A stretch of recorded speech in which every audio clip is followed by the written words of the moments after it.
Hello दोस्तों, स्वागत है इस बिहार पुलिस से related YouTube channel BP exam गुरु में। तो कैसे हैं आप लोग? उम्मीद करता हूं कि आप लोग अच्छे ही होंगे।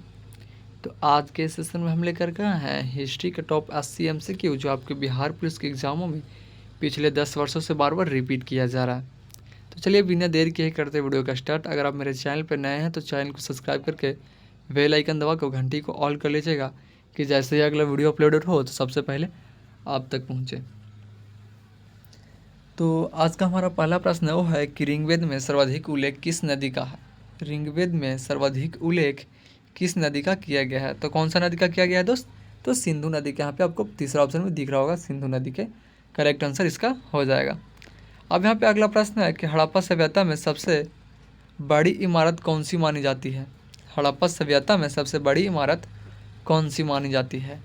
तो इसका सही आंसर बी हो जाएगा, अनागरा। क्या? अनागरा, जो आपको यहाँ पे दूसरा ऑप्शन में दिख रहा होगा। अब अगला प्रश्न यहाँ पे है कि महाजनपद काल में अंग की राजधानी क्या थी? महाजनपद काल में अंग की राजधानी क्या थी? तो महाजनपद काल में अंग की राजधानी क्या हो जाएगी? तो चंपा हो जाएगा। क्या होगा? चंपा हो जाएगा, जो आपको यहाँ पे दूसरा ऑप्शन में दिख रहा होगा, चंपा हो जाएगा। अब अगला प्रश्न यहाँ पे है कि चाणक्य को किस अन्य नाम से जाना जाता है? चाणक्य को किस अन्य नाम से जाना जाता है? तो चाणक्य के क्या और अन्य नाम है? तो कौटिल्य हो जाएगा, जो आपको यहाँ पे पहला ऑप्शन में दिख रहा होगा, कौटिल्य हो जाएगा। अब यहाँ पे अगला प्रश्न है कि अशोक के शिलालेख किस लिपि में है? अशोक को जो शिलालेख लिखा गया है, अशोक के जो शिलालेख लिखे हैं वो कौन से लिपि में लिखे हैं? तो यहाँ पे ब्राही में हो जाएगा। क्या हो जाएगा? ब्राही लिपि में, जो आपको यहाँ पे दूसरा ऑप्शन में दिख रहा होगा, ब्राही। अब अगला प्रश्न यहाँ पे है कि बुद्ध का महापरिनिर्वाण कहाँ हुआ था? तो बुद्ध का महापरिनिर्वाण कहाँ हुआ था? तो कुशीनगर में हुआ था, जबकि यहाँ पे चौथा ऑप्शन में दिख रहा होगा कुशीनगर। अब अगला प्रश्न है मौर्य साम्राज्य के अंतिम शासक कौन थे? मौर्य साम्राज्य के अंतिम शासक कौन थे? इसका सही आंसर बी हो जाएगा, बृहदत्त। कौन हो जाएंगे? बृहदत्त हो जाएंगे, जो आपको यहाँ पे दूसरा ऑप्शन में दिख रहा होगा। अब अगला प्रश्न है कि इलाहाबाद प्रस्थिति किसने लिखी थी? इलाहाबाद प्रस्थिति किसने लिखी थी? तो किसने लिखा था? तो इसका सही आंसर डी हो जाएगा, हरिसेन ने। किसने लिखा था दोस्त? तो हरिसेन ने लिखा था, जो आपको यहाँ पे चौथा ऑप्शन में दिख रहा होगा। अब अगला प्रश्न यहाँ पे है कि हर्षवर्धन की राजधानी कहाँ थी? हर्षवर्धन की राजधानी कहाँ थी? तो हर्षवर्धन की राजधानी कहाँ हो जाएगी? तो 9 का सही आंसर सी हो जाएगा, थानेसर में। कहाँ हो जाएगा? थानेसर में हो जाएगा, जो आपको यहाँ पे पहला ऑप्शन में दिख रहा होगा, थानेसर। अब यहाँ पे अगला प्रश्न है कि खजुराहो मंदिर किस वंश का समय में बना था? जो खजुराहो मंदिर है वो कौन से वंश के समय में बना था?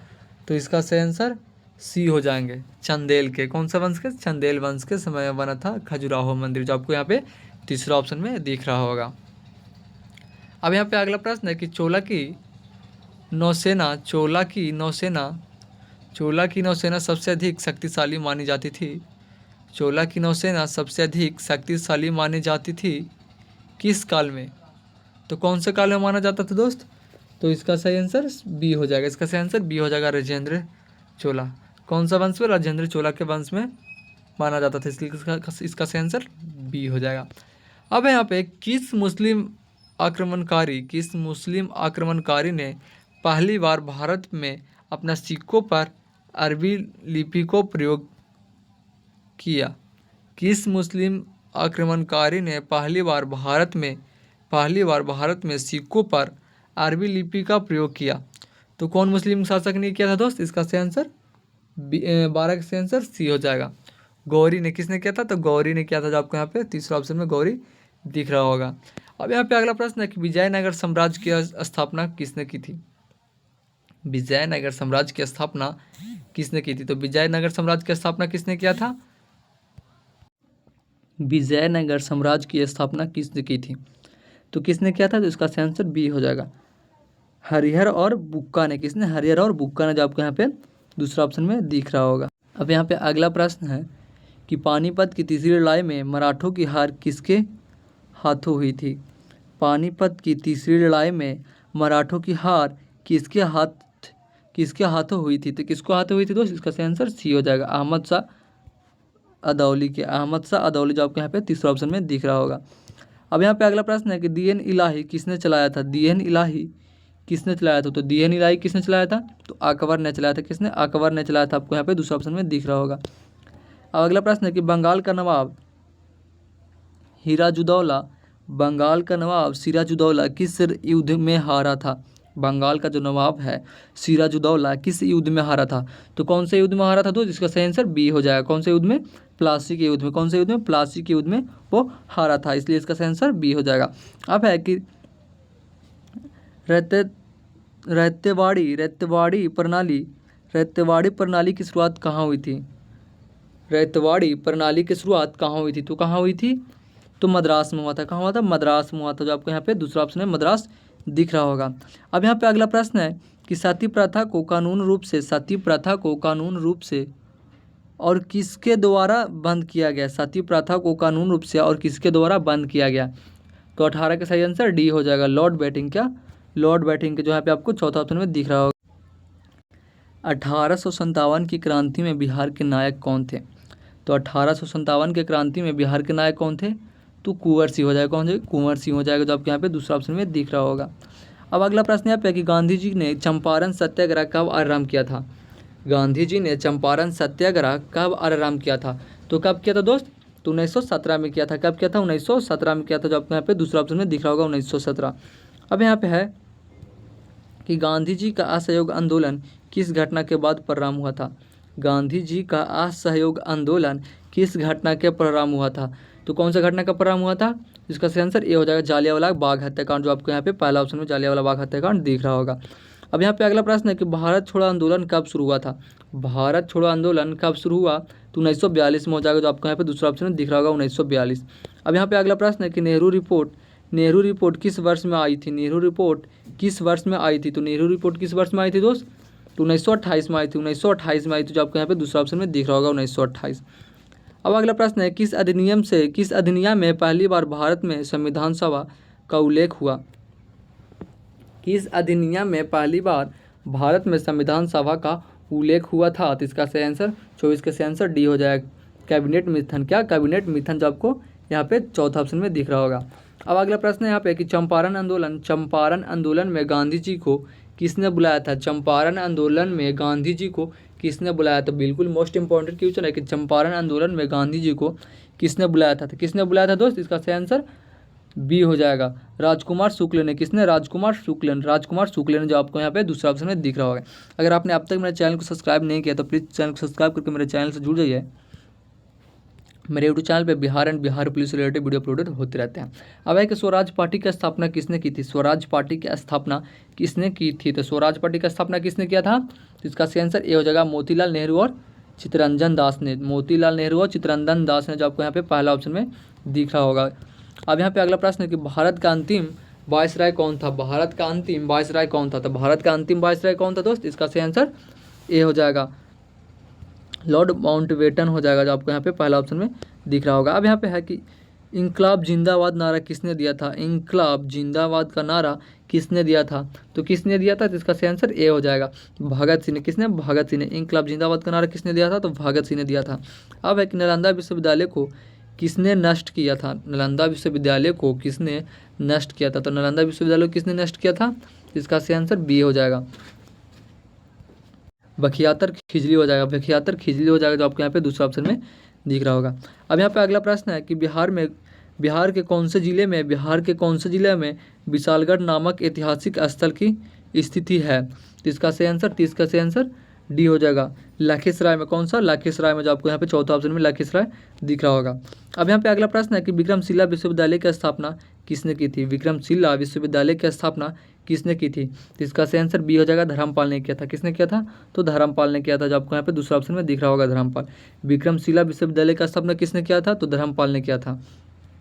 अब अगला प्रश्न यहाँ पे है कि प्रथम बुद्ध धर्म परिषद कहाँ हुई थी? प्रथम बुद्ध धर्म परिषद कहाँ हुई थी? तो इसका सही आंसर ए हो जाएगा, राजगृह में। कहाँ हुआ था? तो राजगृह में हुआ था, जो आपको यहाँ पे पहला ऑप्शन में राजगृह दिख रहा होगा। अब यहाँ पे अगला प्रश्न है कि गुप्त काल को क्यों भारत का स्वर्ण युग कहा जाता है? गुप्त काल को क्यों भारत का स्वर्ण युग कहा जाता है। तो इसका सही आंसर बी हो जाएगा।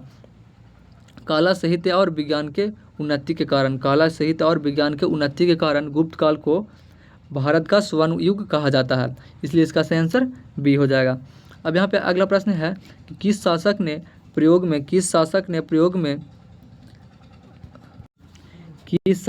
प्रयोग में अश्वमेध यज्ञ किया था। तो इसका सही आंसर 34 का सही आंसर ए हो जाएगा, समुद्रगुप्त। किसने किया था दोस्त? तो समुद्रगुप्त ने किया था, जो आपको यहाँ पे पहले ऑप्शन में दिख रहा होगा। अब है कि कौन सा स्थल सिंधु घाटी सभ्यता का भाग नहीं है? कौन सा स्थल सिंधु घाटी सभ्यता का भाग नहीं है? तो कौन सा स्थल सिंधु घाटी सभ्यता का भाग नहीं हो जाएगा दोस्त? इसका सही आंसर सी हो जाएगा, चोल। क्या? चोल हो जाएगा, जो आपको यहाँ पे तीसरा ऑप्शन में दिख रहा होगा। अब यहाँ पे अगला प्रश्न है, किस मुस्लिम शासक ने अलाउद्दीन की उपाधि धारण की थी? किस मुस्लिम शासक ने अलाउद्दीन की उपाधि धारण की थी? तो 36 का सही आंसर सी हो जाएगा, 36 का सही आंसर सी हो जाएगा, खिजली। क्या? खिजली ने, यहाँ पे आपको तीसरा ऑप्शन में दिख रहा होगा। अब है कि अलाउद्दीन खिजली ने किस बाजार व्यवस्था को लागू किया था? अलाउद्दीन खिजली ने किस बाजार व्यवस्था को लागू किया था? तो अलाउद्दीन खिजली ने किस बाजार व्यवस्था को लागू किया था दोस्तों? 37 का सही आंसर क्या हो जाएगा? 37 का सही आंसर बी हो जाएगा, दाम नियंत्रण। क्या? दाम नियंत्रण, जो आपको यहाँ पे दूसरा ऑप्शन में दिख रहा होगा, दाम नियंत्रण। अब अगला प्रश्न यहाँ पे है कि भारत में अंग्रेजों की पहली फैक्ट्री कहाँ स्थापित हुई थी? भारत में अंग्रेजों की पहली फैक्ट्री जो है वो कहाँ स्थापित हुई थी? तो कहाँ स्थापित हुई थी? तो 38 का आंसर ए हो जाएगा, सूरत में। कहाँ हुई थी? तो सूरत में हुआ था, जो आपको यहाँ पे पहला ऑप्शन में दिख रहा होगा, सूरत। अब अगला प्रश्न है कि किस अधिनियम के तहत ब्रिटिश संसद ने ईस्ट इंडिया कंपनी के कार्यों पर नियंत्रण प्रारंभ किया?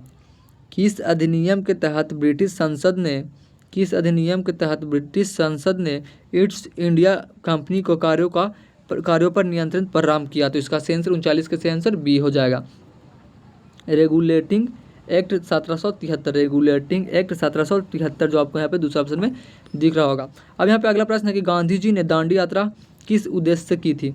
गांधी जी ने दांडी यात्रा किस उद्देश्य से की थी? तो कौन सा उद्देश्य से किया था? तो 40 का सही आंसर ए हो जाएगा, 40 का सही आंसर बी हो जाएगा, नमक कानून तोड़ना। क्या? नमक कानून को तोड़ना। इस गांधी जी ने दांडी यात्रा किस उद्देश्य से किया था? तो नमक कानून को तोड़ने के लिए किया था। अब यहाँ पे अगला प्रश्न है कि सरफरोशी की तमन्ना की क्रांतिकारी से जुड़ा है?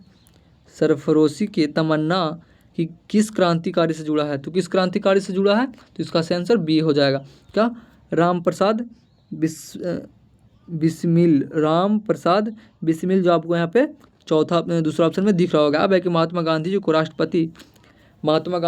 राष्ट्रपिता किसने कहा था? महात्मा गांधी जी को राष्ट्रपिता किसने कहा था? तो पटेल ने। किसने कहा था? तो पटेल ने कहा था, जो आपको यहाँ पे दूसरा ऑप्शन में दिख रहा होगा। अब अगला प्रश्न है कि वंदे मातरम गीत किसने लिखा? वंदे मातरम गीत किसने लिखा? तो वंदे मातरम गीत किसने लिखा था? तो 43 का सही आंसर बी हो जाएगा, किसने लिखा था? बंकिम चंद्र चट्टोपाध्याय ने लिखा था, जो आपको यहाँ पे दूसरा ऑप्शन में दिख रहा होगा। अब अगला प्रश्न है किस अधिनियम के तहत दहद शासन प्रणाली लागू हुई? किस अधिनियम के तहत दहद शासन प्रणाली लागू हुई? तो 44 का सही आंसर बी हो जाएगा, आपको यहाँ पे 1919 का अधिनियम, 1919 के अधिनियम। अब अगला प्रश्न है कि पटना कलाम चित्रकला शैली किस काल की देन है? तो किस काल की देन है दोस्तों? 45 का सही आंसर बी हो जाएगा, मुगल हो जाएगा। क्या? मुगल हो जाएगा, जो आपको यहाँ पे दूसरा ऑप्शन में दिख रहा होगा। अब है कि किस युद्ध ने भारत में अंग्रेज साम्राज्य की नींव रखी? किस युद्ध ने भारत में अंग्रेज साम्राज्य की नींव रखी? तो 46 का सही आंसर बी हो जाएगा, 46 का सही आंसर बी हो जाएगा, प्लासी, जो आपको यहाँ पे दूसरा ऑप्शन में दिख रहा होगा। अब यहाँ पे स्वदेशी आंदोलन की शुरुआत कब हुई थी? तो स्वदेशी आंदोलन की शुरुआत कब हुई थी? तो 1905 में हुआ था, 1905 में स्वदेशी आंदोलन की शुरुआत हुई थी। अब है कि चंद्रगुप्त मौर्य के गुरु कौन थे? चंद्रगुप्त मौर्य के गुरु कौन थे? तो कौटिल्य हो जाएंगे। कौन हो जाएंगे? कौटिल्य हो जाएंगे, जो आपको यहाँ पे पहला ऑप्शन में दिख रहा होगा। अब है कि भारतीय राष्ट्रीय कांग्रेस के पहले अध्यक्ष कौन थे? तो भारतीय राष्ट्रीय कांग्रेस के पहले अध्यक्ष कौन थे? इसका सही आंसर डी हो जाएगा, WC बनर्जी। क्या? WC बनर्जी, जो आपको यहाँ पे पहला ऑप्शन में दिख रहा होगा, WC बनर्जी। अब यहाँ पे अगला प्रश्न है कि जय जवान जय किसान का नारा किसने दिया था? जय जवान जय किसान का नारा किसने दिया था? तो लाल बहादुर शास्त्री ने दिया था। किसने दिया था? लाल बहादुर शास्त्री ने जय जवान जय किसान का नारा दिया था। तो आज के लिए इतना काफ़ी, फिर मिलते हैं अगले वीडियो के साथ। तब तक के लिए जय हिंद, जय भारत। अगर आपने अब तक मेरे चैनल को सब्सक्राइब नहीं किया तो प्लीज़ मेरे चैनल को सब्सक्राइब करके मेरे चैनल से जुड़ जाइए। मेरे यूट्यूब चैनल पर बिहार एंड बिहार पुलिस से रिलेटेड वीडियो अपलोडेड होते रहते हैं। ठीक है, फिर मिलता है अगले वीडियो के साथ, तब तक के लिए जय हिंद, जय भारत।